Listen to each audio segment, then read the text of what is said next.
Hello and welcome to the Winning Post, brought to you by Delton Casinos in association with the Serum Institute of India. I'm Mohit Lalvani and thank you for joining me. Plenty happening on this show, and we'll begin right at the top with two races that have become an institution. They are the Juvenile Championships from the RWITC.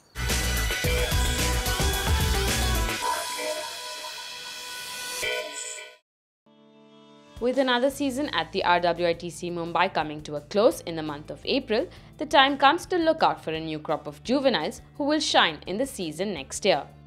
The Grade 3 Forbes Breeders Juvenile Fillies Championship and the Grade 3 Shapoorji Pallonji Breeders Juvenile Colts Championship are two major races for 3-year-old fillies only and 3-year-old colts only, respectively, that serve as an indicator for the season to follow.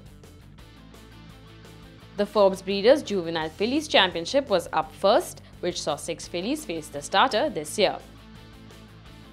Eternal Flame, trained by S. Ganpati, was coming into the fray on the back of a 3-win streak, which included her last start, the Mysore Race Club Million over 1,200 meters on 28th February, and looked poised to take her winning tally to 4 races on the trot with A. Sandesh on board.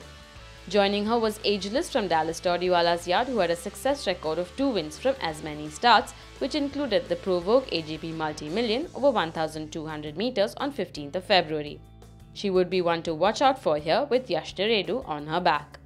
Altamash Ahmed had a runner in Sacred Fire, who was one of only 2 horses in the field, who had raced over the 1,600 meter trip. She had taken home the Four Seasons Cup over the same distance on 1st February and will be looking at putting her experience to good use here with CS Jodha in the saddle. And they're away and racing for the Forbes Breeders Juvenile Fillies Championship. Even dispatched from the gate by all the 6, and as the field settles down, it's Mount Rushmore is the leader, being tracked there by Bay of Secret as they pass the 1400. 2 behind is Sacred Fire, settled back in 3rd. Very close behind is Eternal Flame. Hugging the rails is Golden Bell. Close last is Ageless as they pass the 1200 meter marker.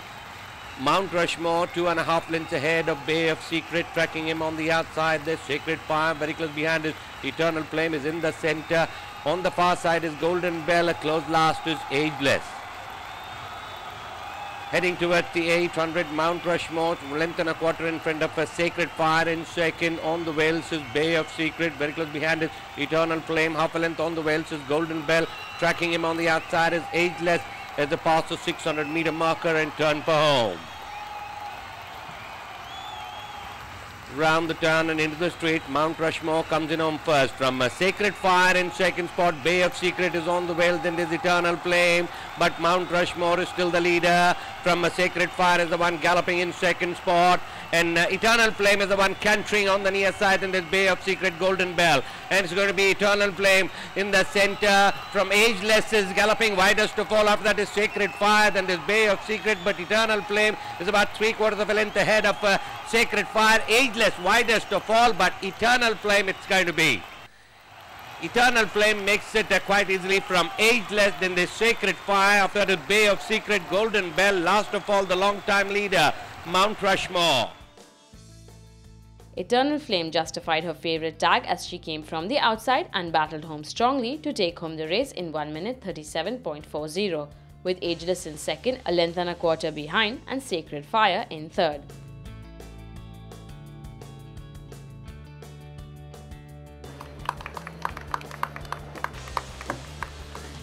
Trainer S. Ganpati and jockey S. Sandesh were up on the podium to collect the winning honours.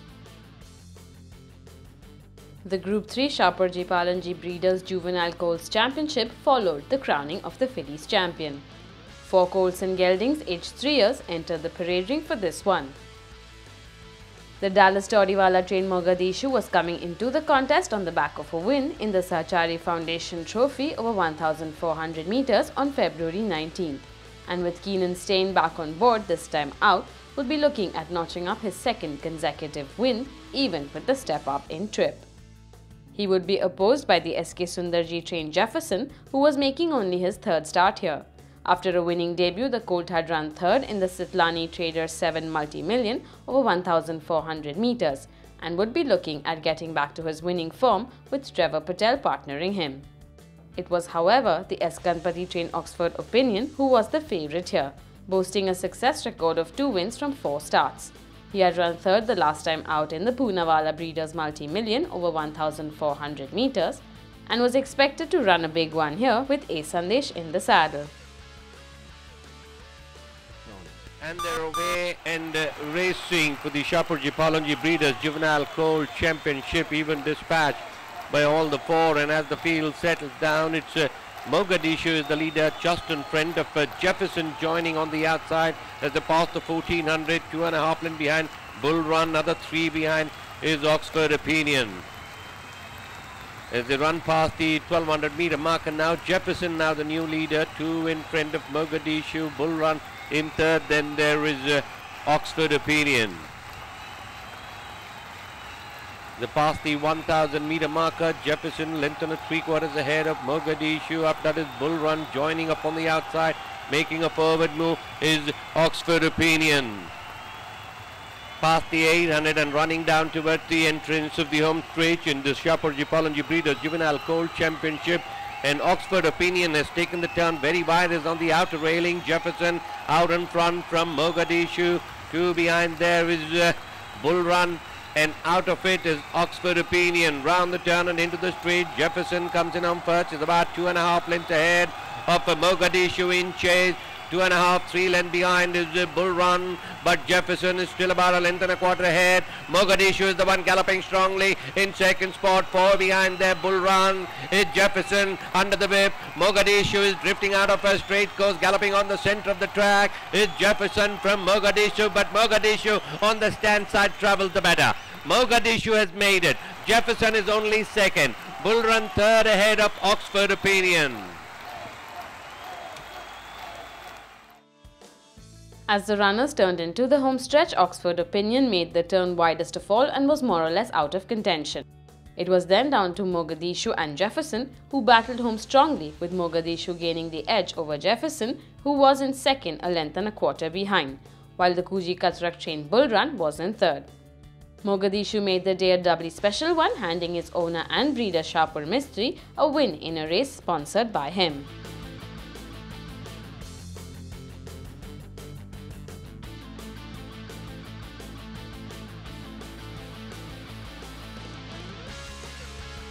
Well, great results out there. You have to feel that Ageless was a bit luckless. We'll take a short break on that note and come back. There's much more. Don't go anywhere.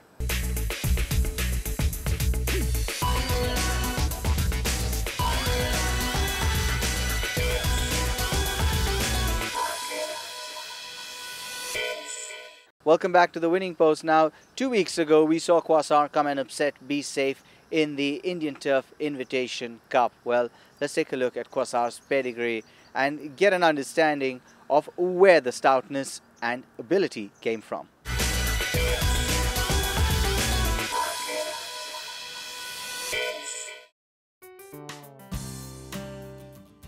The best laid plans of mice and men oft go astray, goes a famous saying. Well, if the eventual outcome of the Indian Turf Invitation Cup is anything to go by, this saying aptly sums it up. It was after all Be Safe who was meant to win the race. In fact, everyone was so sure that he would, that it was considered foolish to even consider another winner. But another winner it was, and it was Quasar. Quasar is by seeking the Diya out of Beljour, bred at the sprawling Hazara stud in North India. Quasar started out his career as a 2-year-old in December 2013 in Mumbai, training under Malesh Neredu.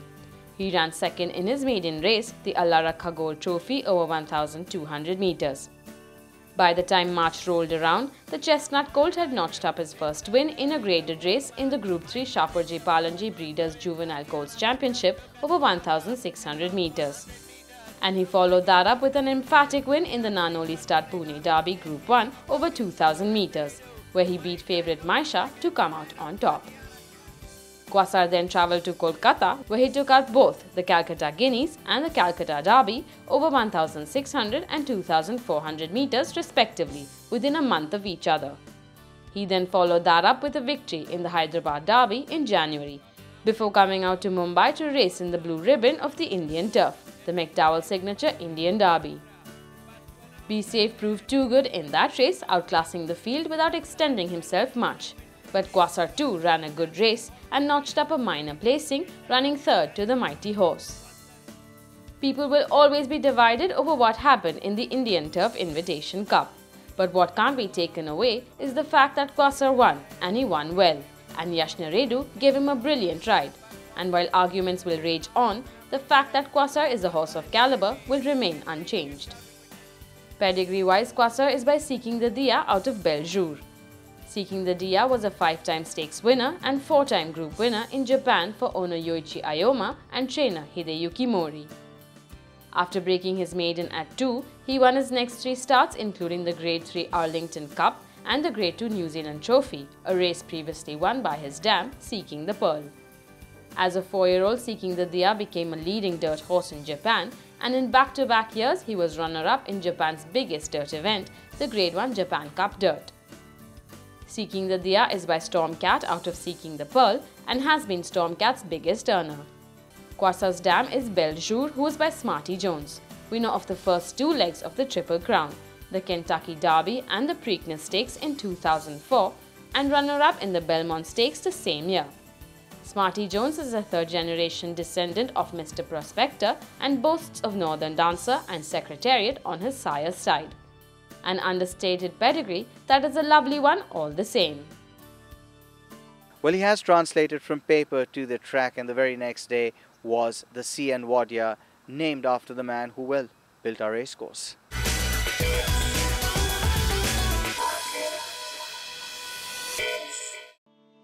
The Mahalaxmi racecourse is India's premier racing destination, and for good reason at that. It comes out on top on all counts: first-class racing action, number of footfalls, fashion and glamour, and all that makes racing the sport that it is. And the CN Wadia Gold Cup Day is one that brings all these elements together, making it a true red-letter day in Mumbai's racing calendar. Sponsored by the Wadia family in honor of CN Wadia, the man who is responsible for Mumbai having its own racecourse, the day sees not just a Grade 2 race, but lots of other action off the turf, with fashion shows, dances and a beauty pageant to boot.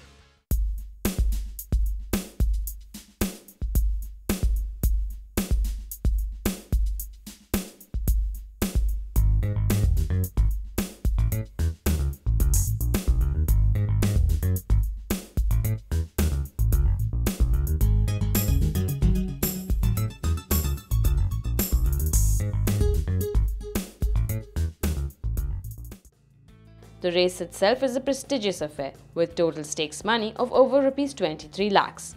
Run over a trip of 2,400 meters and open to thoroughbreds aged 4 years and older, the race is highly competitive to say the least. This year's running saw 8 horses in the fray. The Kuji Katrak trained Shivalik Showers was coming into the contest on the back of a win in the Japan Cup over 1,800 meters on 28th of February. He had earlier run 5th in the Indian Derby, but looked poised to take this one home with Neeraj Rawal on his back. The Dallas Todiwala trained Tatiana had to settle for 9th in the Indian Derby, but had earlier run 2nd to Tiger Tops in the Indian Oaks, and an easier company this time around would be looking at improving on her Indian Derby performance with Dashrath Singh on board. SS Ataulahi fielded Striking, who was making her debut on the Mumbai track. She had run 3rd in her previous outing, the Group 1 Indian Champion Cup over 2,000 meters on 23rd January in Kolkata. Trevor Patel was on board this time around. It was, however, the Vishal Gaikwad trained Reynolds who was the favourite here. He was coming fresh into the contest on the back of a win in the Homi Modi Trophy over 2,400 meters on 15th February and was expected to run a big one here with S. Zerwan riding him. And they're away in racing for the CN Wadia Gold Cup. Even dispatched from the gate by all the runners. And as the field settles down, it is Shivalik Shahs out in front in the new colours of royal blue and gold. Goes to the front from the general in 2nd spot. In 3rd, Caesar Star being tracked there by Tatiana. 2 behind is Reynolds, another 2 1/4 length behind is Rodeo on the near side. On the outside as a past the on Bibilad corner is Highlander, with Striking is in the centre. And through the back stretch as they pass the 1800, Shivalik Shahs 3.5 lengths ahead of the general. Tatiana moving into 3rd. Half a length on the inside is Caesar Star. Very close behind is Reynolds. Half a length behind Reynolds, the Rodeo in the centre. On the outside is Striking as they pass the 16. 2 behind at the back of the field is Highlander. Then now at the 1400, Shivalik Shah bowling along in front. 3 in front of Tatiana is ranging into second. The General is settled back in third. Reynolds is making a forward move. After that is Caesar Star, being tracked there by Striking. Rodeo second last, the close last is Highlander. They're now at the far end of the track at the 1200 with 2 quarters remaining in the CN Wadia Gold Trophy. It's Shivalik Shah, the length and a half in front of Tatiana. Half a length behind on the rails is the General. 2 behind is Reynolds. Half a length on the rails, Caesar Star as they pass the 1000-meter marker. 2 away, Striking. Now Highlander second last, the close last is Rodeo. Past the 800 and running down towards the entrance of the home straight is Shivalik Shah as the leader from Tatiana in second. Reynolds is moved into third.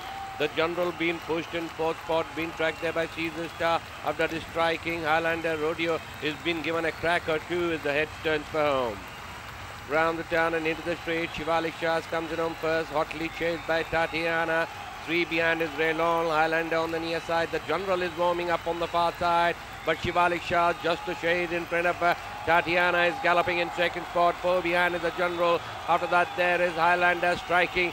Widest of all is Rodeo, but Shivalik Shah's from Tatiana. Is Shivalik Shah's from Tatiana. Is Shivalik Shah's from Tatiana. Is Shivalik Shah's from Tatiana. But Shivalik Shah's is going to be from Tatiana. Then there's Striking, Highlander, Rodeo, General. Caesar Star lost of all, Reynolds. Shivalik Shah was proved too good for the field as he jumped to the lead at the start of the race and held on to this even as Tatiana matched him stride for stride in the home stretch. Eventually, it was Shivalik Shah who won out by a short head, with Tatiana taking second and Striking rounding it up in third.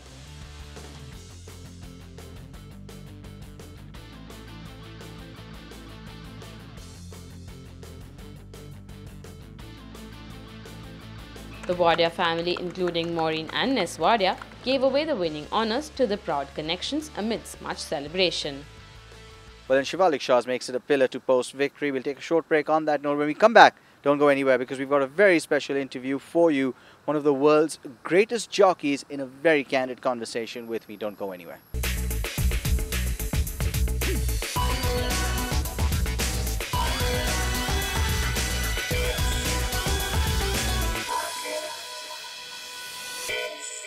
Welcome back to the Winning Post. Now, when we left, you had mentioned that I did get a chance to catch up with one of the world's leading jockeys. Well, during the CECF in Singapore a few weeks ago, I caught up with Christophe Soumillon. Well, hear for yourself.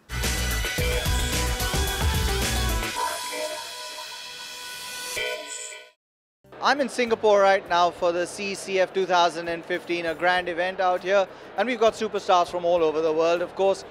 None bigger than Christophe Soumillon. Many of you will remember him for different feats in the saddle. I remember him, of course, for Zarkava.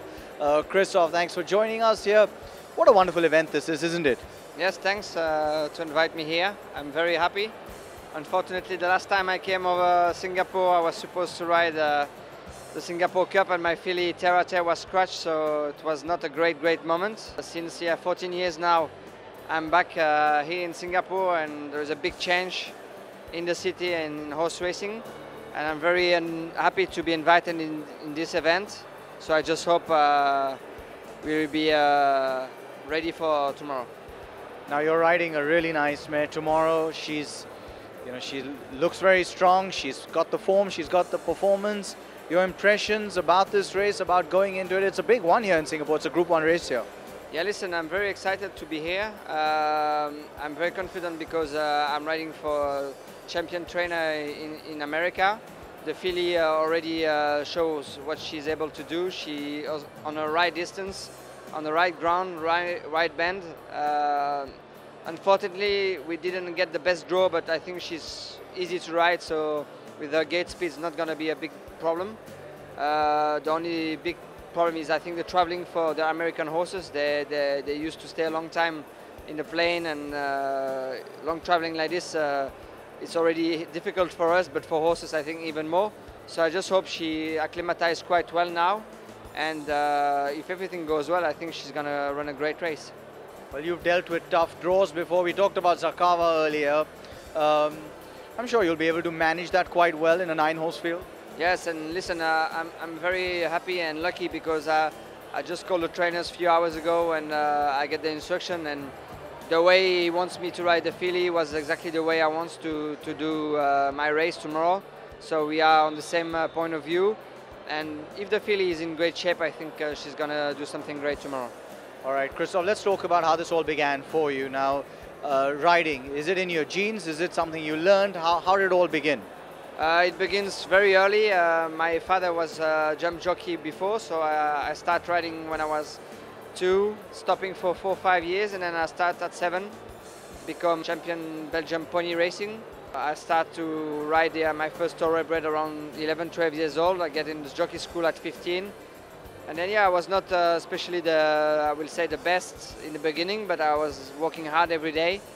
And yeah, since my 18 years old, I'm professional jockey. And yeah, since 1997, it's nearly 20 years now. I'm jockey, so I'm so happy to do this job, because for me, it's the most wonderful thing I could do in my life.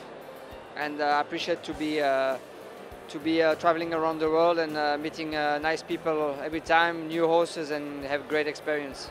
You've ridden some great horses in your life, Hurricane Runs, Zarkava, so many. What's the one that stands out most in your mind? Yeah, I think Zarkava is probably the most amazing racehorse I ever been on, because she was not the strongest filly, but she just was unbeaten. She did something in racing that we never seen before in France and Europe. So yeah, I think she's some kind of racehorses that you would love to find again. But I rode so many great horses. I can't point 10 horses like this, because they're all different and they can all be great on one day of racing. But on the lifetime career, I think she was just the best, because every run she makes was just unbelievable and give me some great sensation as a jockey. Is Longchamp your favorite track? If not, which is? Yeah, I love this track. It's probably the nicest track I've ridden on, but there is so many nice racetracks in the world. Ascot, Hong Kong, in Japan you have also great tracks. Unfortunately, I just rode one race in Singapore, but I hope in the future it will be also one of my favorites. You began a second innings with the Aga. How's that all going for you? I'm very happy. We signed back last year.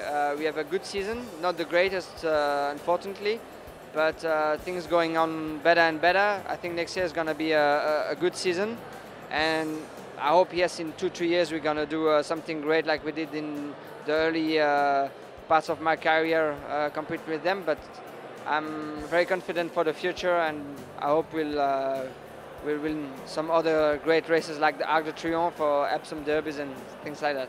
If I asked you, Christophe Soumillon, what is he like as a person, what would you say? Curious, courageous, and finally he likes simple things. And ambitions? Always the same, touching the sky. That's all we have on this episode of The Winning Post. It was a super experience to chat so candidly with him. Do remember you can follow me on Twitter at Mohit Lalvani, and even watch this episode at youtube.com/winningpostracing. Till I see you in a week's time. Goodbye, thank you, and as always, may the horse be with you. Bye-bye.